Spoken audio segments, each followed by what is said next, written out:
Hey y'all, it's Stitchy Monday. It is so early. I had to have a blood work this morning. I don't know if I even combed my hair. I had to go get blood work done at about 7 o'clock. And then I figured I better go ahead and do the video, because later, in a little bit, I gotta go to the dentist, have a tooth removed. So I was like, I won't be in the mood to do a video then. And we have flies. Where they came from, I don't know. Annoying. Oh, I forgot my folder that shows you the pictures of this stuff. Use your imagination. I'm telling you, the brain starts working about noon, 1 o'clock. Outside those hours, well, we're both doing our best. So this time around, this week, I guess you would, or last week, I decided to work on my strawberry frog. I got some of the border done.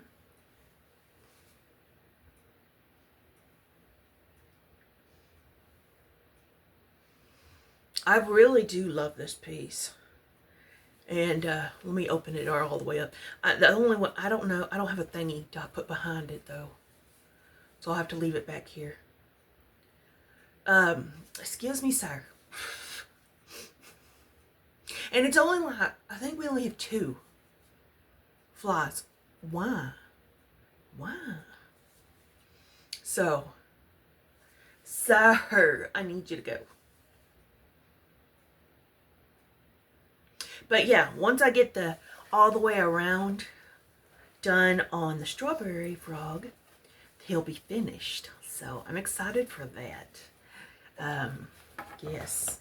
I think the fly came in when the door was open yesterday, because we were in and out.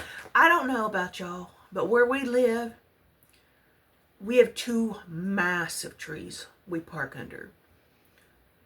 Which then, we have like hundreds, I'm not even joking, of dove that nest in those trees.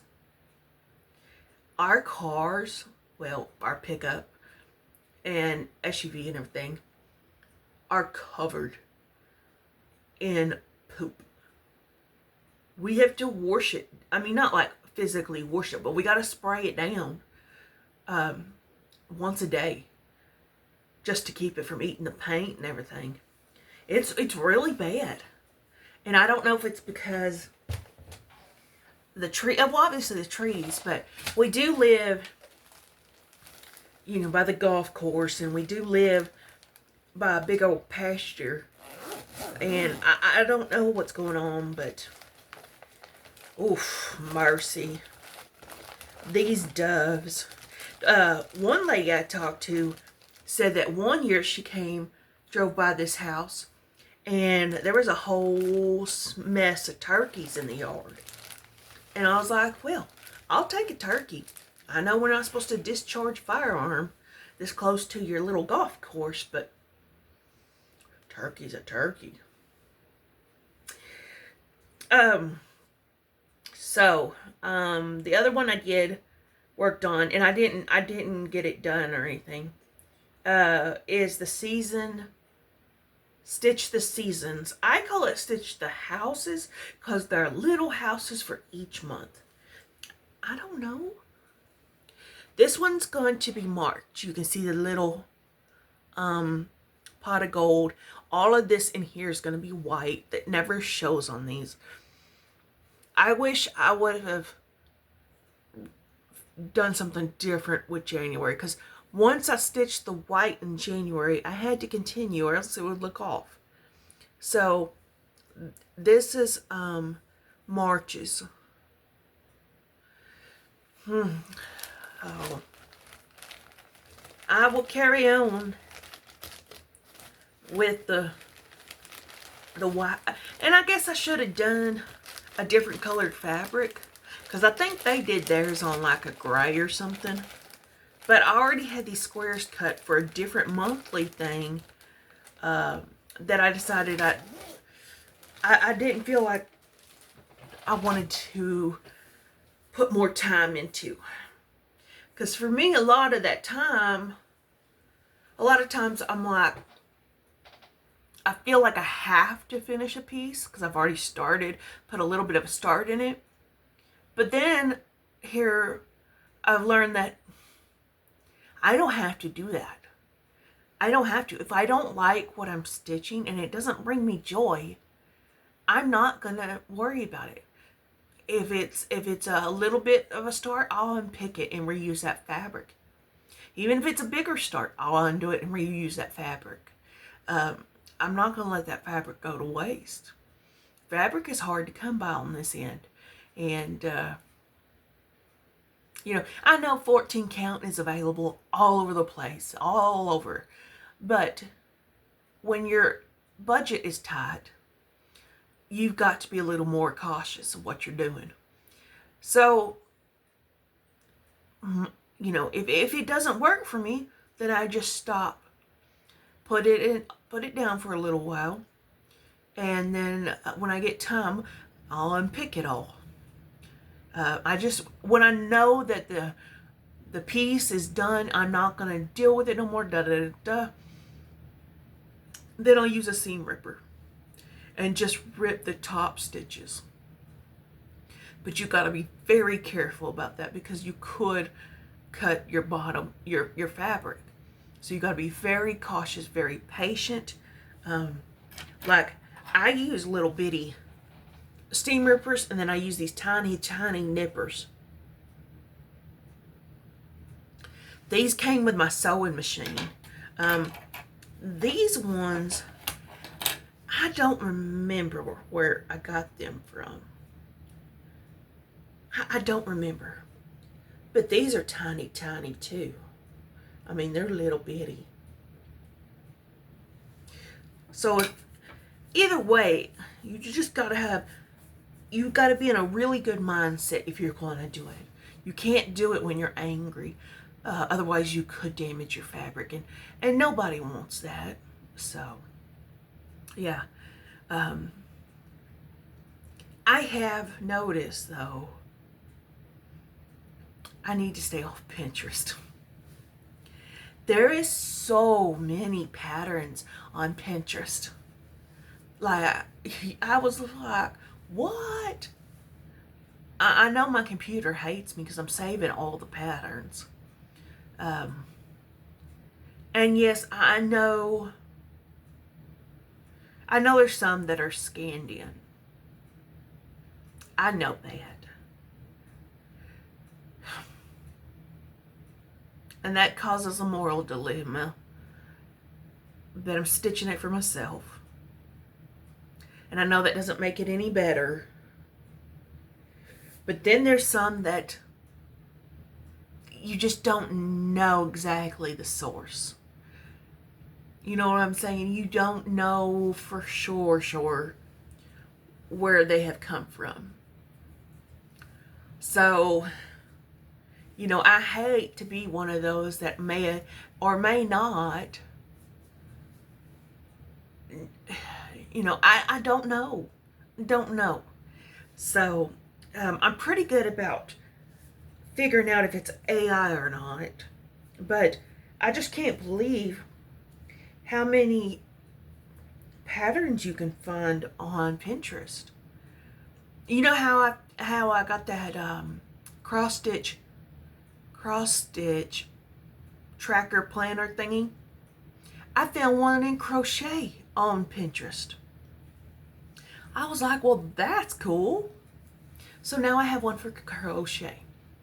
But anyway, if you are struggling to find patterns, just hop on the good old Pinterest. My feed has recognized what I love: crochet, quilts, and cross stitch. So my feed's full of that. But if you've never been on Pinterest, just whoop in there and just type in cross stitch. Just simply cross stitch. And you will go down a rabbit hole, I'm sorry, for hours.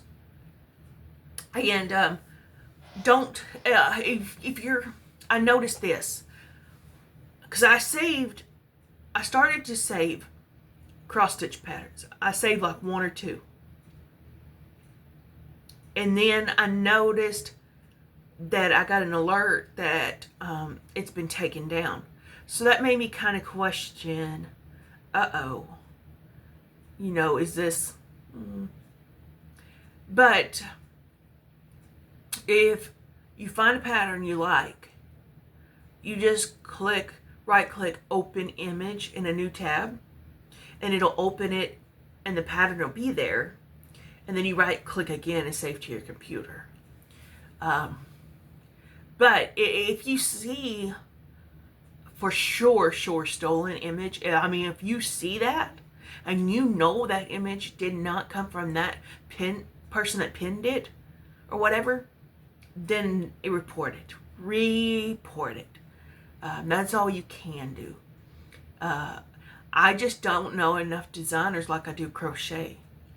And, that may put me in hot water with some of y'all, but I'm not printing them off for other people or anything. I don't know that it will make it much better, but I'm doing these for myself, and I'm not distributing them or anything like that. They're on the Pinterest. They're public. So, but the ones that I do know or I do see that, because sometimes people that scan these in, you can tell it's scanned, but you can also see the designer name on the bottom right corner or something. You can tell that it was a pattern that they bought or whatever, and they're scanning it in for other people to use. Now that, if I see that, I report that for sure.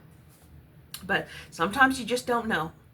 And sometimes I risk it to get the biscuit. So just be aware of that.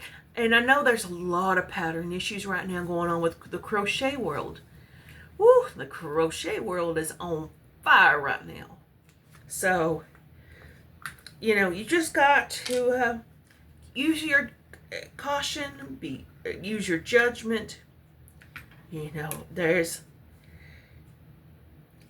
just be careful out there. That's all I'm going to say. Just be careful. But anyway, I hope y'all have a productive stitchy week. I hope you stitch all the things. There's so many I want to start. Oh my gosh, do I want to start. But I decided not to. And my husband walked in the room. I was watching the Stitchy Mommy whip parade. My husband walked in the room, and he don't ever pay attention to what I'm watching. I said, "Babe, you see this lady right here?" And he goes, "Yeah." I said, "She's got 100 whips or more." He goes, "No, that's nonsense." He goes, "How do you get anything done with that many whips?" I said, "I don't know. But I think she's more of enjoy the journey stitcher, because she does a lot of large pieces on tiny fabric. I'll never understand that. But her work is amazing. Her stitches are beautiful." I said, "See, my little stash fits in this little tiny box." He goes, "Yeah, that's a good thing. Otherwise, it's going to be all over the house." He ain't wrong. But I said, I'm on the verge of sticking to my little box, but I'm also on the verge of just starting everything. But then I'm scared I'm going to get overwhelmed. Does that make sense? Like, I'm terrified that I'm going to be like, oh gosh, what did I do? And I have stuff bagged up right now that I kitted up. I have stuff right now that I could start. And one of them, I'm kind of thinking I'm going to. Because it's more Day of the Dead, Halloweenish stuff. And I just love the colors. Like, it's on black. So all the colors are popping. And it's neons. And just super bright. And I want to start it so bad. And I think I might. So, there's a balance in it somewhere. I just know when that manic episode, because I'm bipolar, manic episode hits, I'm going to want to start all the things. I'm going to kit all the things. The good thing about this is my DMC stash is running very low. My stash fits in this one tote right here. Well, you can't see right here. And it's getting low. I've used a lot of stash. So I'm not sure what the next method of madness is going to be. And I'll start sourcing more DMC along the way.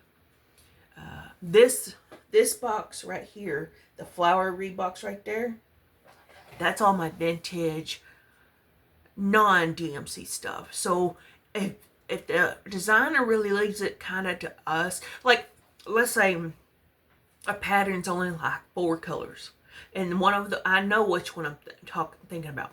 Primrose Cottage, Patriotic Quaker, 3 colors, red, blue, and an off-whitey color.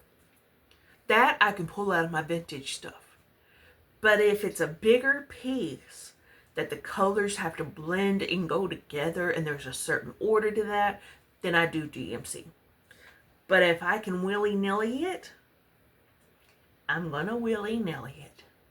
I just love the vintage stuff, I do. But on the other hand, I've got to get my DMC stash back up together.